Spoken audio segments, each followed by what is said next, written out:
Hi, folks. It's me again. Um, this isn't a life update, and this isn't the ukulele of doom. This is me getting a few things out of the way because I've been having some interesting debates with some people lately. Excuse me, and I just want to get everything out of the way so I can end these debates and just give you an idea of where I'm coming from, and we can be done with it. So, first and foremost, I am an unapologetic social liberal. I'm not a Democrat, I'm not a Republican, I am liberally biased, but I don't believe in either party. In fact, I think most of what plagues our country in current day and age is the two-party system. I think it's a horrible system. I think as long as we're dividing people into two categories, it just turns into an us versus them, and each side wants to be right, and neither side will cooperate, listen to each other, because it's no longer about doing what's right or what will benefit the greater good. It's now about our side winning and your side losing. So, that out of the way, I'm a liberal. I'm not a member of either party. All right, having gotten that out of the way, uh, when I say I am a social liberal, I am mostly talking about the rights of the people. So let's get some of that out of the way. First and foremost, the biggie that's out there, gay marriage. Should it be legal? Should it be illegal? All right. Either marriage is legal or marriage is illegal. Or illegal is the wrong word. Either marriage is legally recognized or it is not recognized as a legal institution. If marriage is recognized as a legal institution, then your religion has no place in it. If marriage is a religious institution, then it has no place being legally governed.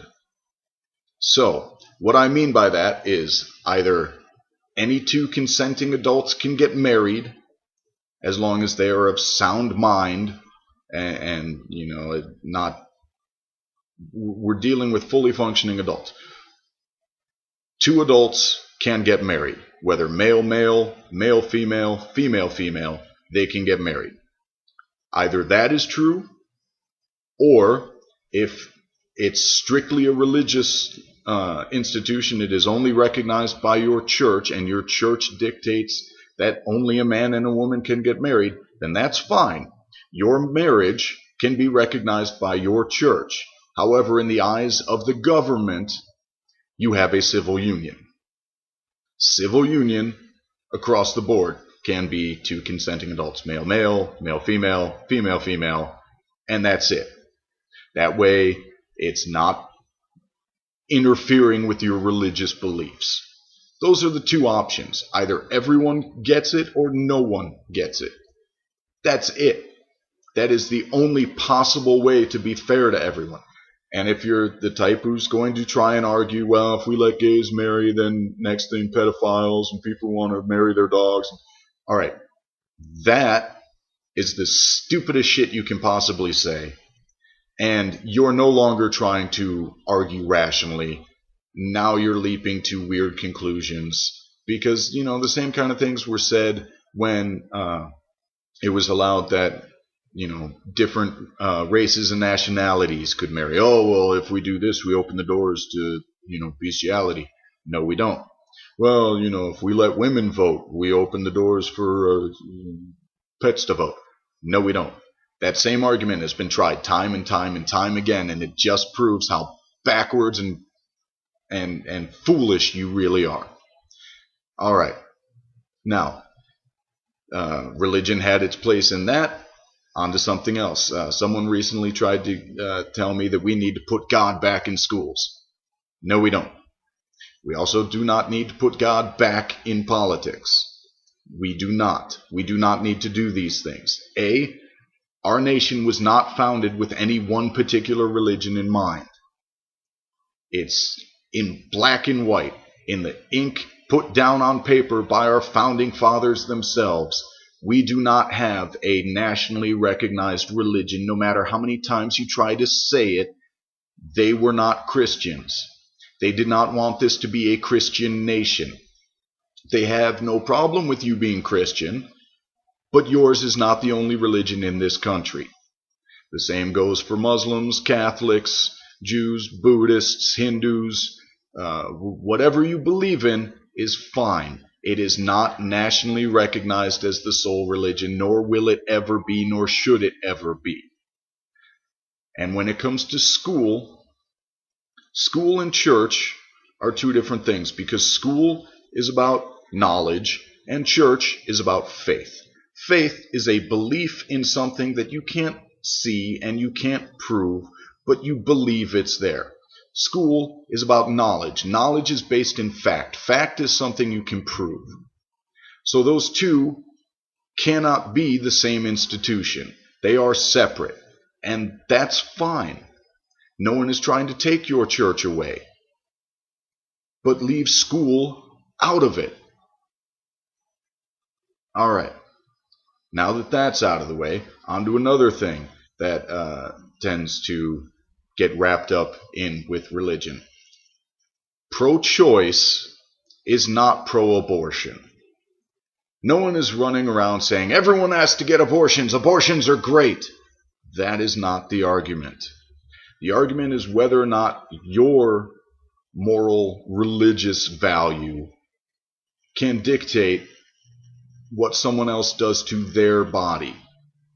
All right, when you are trying to take away condoms and birth control and Plan B and things like that, you are basically trying to institute your religious beliefs onto what is not a religious country, and we are not all the same religious people, and so we do not all have the same beliefs in terms of what is and is not a viable human being, and what is under the control of you yourself and your own body. And you can't have that argument. You can't. All right. And even if you try and outlaw all abortions, they're still going to happen because they happened when it was illegal. And so in the end, all you wind up with is dangerous abortions, unwanted children, which then, produce a heavier burden, which you all don't want. And like I said, no one is running around saying you have to get an abortion. If you don't believe in abortion, don't get an abortion. Now, granted, there should be legislation, just like there should be legislation with guns, which is something we've already talked about. We've been through that. I'm not going to rehash it. There should be legislation on things to protect the safety of everyone involved. However, you cannot across the board outlaw it. Not in this country, not in this lifetime. And a lot of the people having this debate are people who will never get pregnant in the first place because they're men. Men, let me speak to you here. You will never carry a child. You will never have the potential to carry a child. You will never have that decision placed in front of you. So it is not something that you get to dictate. All right? Especially if you come up with, cockamamie theories about how, rape victims don't get pregnant. You have just lost the debate because you have proven that you are not even coming to it from a logical, argumentative place. You are making shit up. Stop it. All right. One last thing. Illegal immigration is a hot button topic, and I understand why. However, know that anyone who is saying they are tough on illegal immigration is lying to you. Just because someone puts a bunch of illegal immigrants into a concentration camp does not mean they are actually trying to do anything to stop illegal immigration. And here is why. Here is the one thing every politician and businessman knows, but none of them will ever admit to you. We need illegal immigration in this country. There, I've said it. If we didn't need it, we wouldn't have it. We would outlaw it, and we would do something more to stop it, prevent it, curb it. But we do not. The people who hire illegal immigrants are still hiring illegal immigrants. Just because you put a few of them, you put a few of those hirees into concentration camps or deport them, that does not mean you are stopping the problem, because they're still being hired. There will always be a stream of replacements for them. Why? Because short of outsourcing jobs, when that is not an option and cheap labor is still required so we can maximize profits, that is the easiest way to get cheap labor. And they still pay taxes. Whether you believe it or not, they're paying taxes. Everything that they purchase, they pay taxes on. So they're lying to you. They're trying to drum up an argument to make you think that they are tough on something, because they get you worked up about how they are stealing your jobs. And they're not. They're not. You're not washing dishes. You're not mowing their lawns for, $2-3 an hour. You wouldn't do it. Why? That's less than minimum wage. That's less than you can live on. Well, guess what? Someone's living on it. They're doing it. You don't want to do it. You weren't gonna do it. And the person hiring doesn't want you to do it, because you'll actually argue for your, rights and your money. By hiring someone illegal, again, like I said, they can maximize profit, and that's what it's all about. It's about money, and it's about greed. If anyone actually wanted to stop illegal immigration, there would be massive penalties and jail time and fines for hiring illegal immigrants. But there aren't, because no one wants to address it, but we need illegal immigration in this country. That's just the way it is. They're lying to you. Let's see, what else? Obama is a secret Muslim. I'm going to get that out of the way. Now, I am far from an Obama apologist. There are things that he does that I find absolutely despicable. From our country's, our current administration's policies on drone strikes in Pakistan and Afghanistan, to the fact that we're still in Afghanistan, to the lack of treatment and care that our veterans receive, to the passing of the NDNA.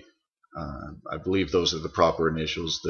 There was a defense budget that had a provision written into it that allows the government currently in place to indefinitely detain without any court time or any legal representation. They can be indefinitely detained. Our own citizens in our own country, without being told the cause. That was signed by this administration. Those are things that I find despicable about our current government. So I am not rah-rah Obama. However, whether he's a Muslim or not shouldn't matter, because again, religion has no place in politics. I've known plenty of good Muslim people. Anyone who tries to make this argument that, oh, he's a Muslim, who gives a shit? It shouldn't matter any more than whether he's a Muslim or a Christian or a Jew or a member of the Church of Latter-day Saints or a Hare Krishna or an atheist. It shouldn't matter. You are proving that you are ridiculously closed-minded if you think all Muslims are evil. You're a fool, and you need to wake up. It is a far more varied world than you seem willing to admit. All right. Weed should be legalized. I don't smoke it, but it should be legal. If booze is legal, weed should be legal. And there shouldn't be mandatory minimum sentencing for people who imbibe in drugs. And prostitution should also be legal. It's a victimless crime. It should be regulated to make sure no one's spreading STDs. What else? Policing needs to stop being for profit. When you police for profit, you are no longer protecting the people and serving the people. You are protecting the bottom line. And that is the complete antithesis of what protecting and serving the public good should be about. And I think on that note, I've covered most everything that I wanted to cover. If you've listened to this entire rant, I commend you. Feel free to debate me if you want to. Know that you're not going to change my mind on these things. Many have talked to me, and these are things that, and I'll debate policies and politics from here till the end of time on a great number of things. You're just not going to change my mind on these. I've read every article, I've listened to every debate, and feel free to try. All right, now that that is out of the way, I take my leave of you. Enjoy the rest of your evening.